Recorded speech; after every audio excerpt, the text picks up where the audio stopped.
एक ऐसी सपनों की दुनिया जहाँ पे सच्चाई और भ्रम दोनों ही एक सामान्य हो जाए और दोनों में से किसी एक का भी अपना खुद का कोई महत्व ही ना हो, वैल्यू ही ना हो।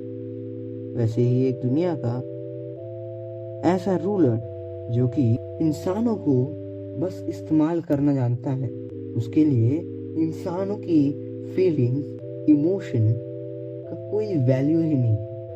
वो बस जानता है कि उसको उसके एम्बिशंस पूरे करने के लिए लोगों का इस्तेमाल कैसे करना है। आज हम ऐसे ही एक कैरेक्टर से मिलने वाले हैं, उसकी साइकोलॉजी को समझने वाले हैं, जिसका नाम है friend from 20th Century Boys, written by Naoki Urasawa sir.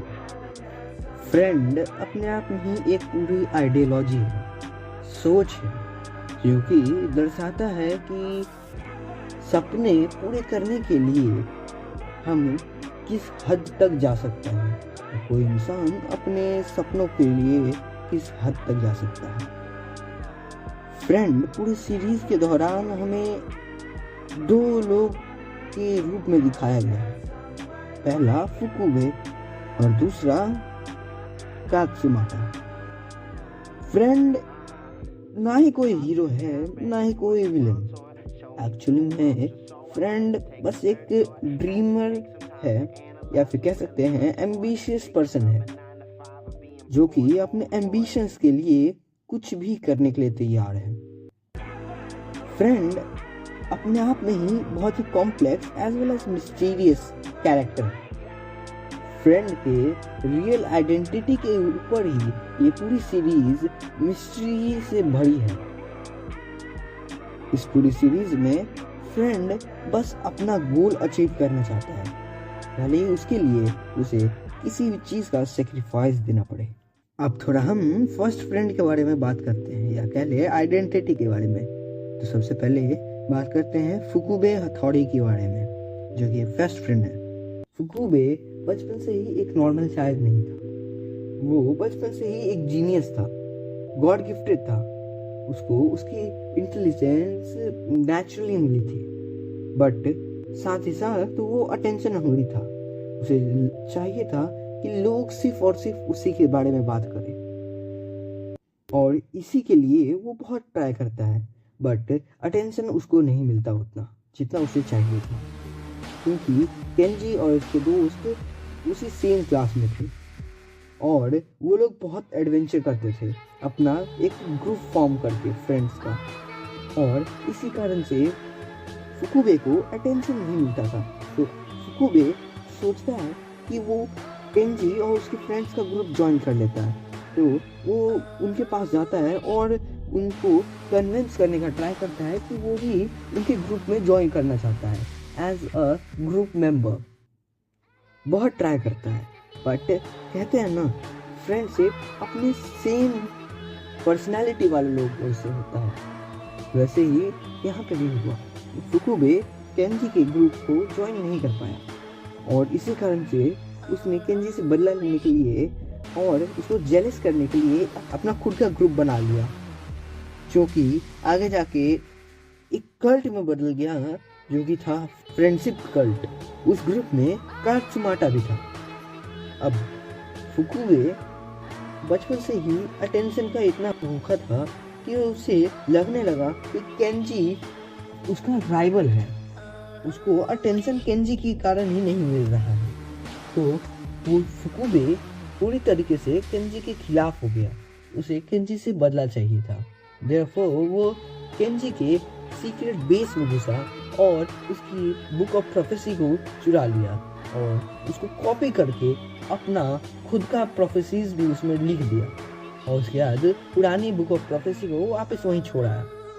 अब फुकुबे को एक मकसद मिल गया था कि उसे क्या करना है।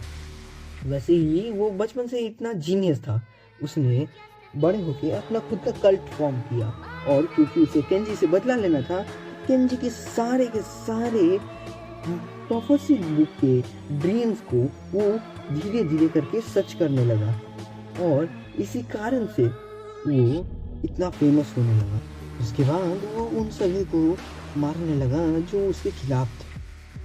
वो टोटली अपने एम्बिशंस में पागल हो गया था और इसी पागलपन में उसकी मौत का कारण भी ले लिया। वो इतना एम्बिशियस हो गया था कि वो ये भी नहीं देख पाया कि उसके खुद के लोग उसके खिलाफ हो रहे हैं। उसके डिसीजंस के कारण उसके खुद के लोग उसके साथ विद्रोह कर रहे हैं और इसी कारण से एक उसका खुद का आदमी जो कि उसके वायरस बनाने में मदद किया था वो उसको खुद मार दिया रिग्रेट के कारण। नहीं, फुकुबे ने गलती कर दी हो, बट उसने अपने एम्बिशंस को पूरा करने में कोई कसर नहीं छोड़ा। उसने अपने एम्बिशंस को ऑलमोस्ट पूरा कर दिया। उसने लोगों को वायरस से बचाया, बॉम्ब अटैक से भी बचाया, और तो और न्यू ईयर ईव को अटैक, जायंट रोबोट अटैक से भी ये लोगों को बचाया था अपने बलबूते पे।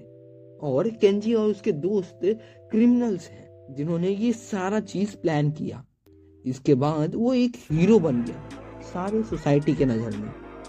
तो न्यू ईयर ईव आगे जाके कहलाया ब्लडी न्यू ईयर ईव पूरे सीरीज में।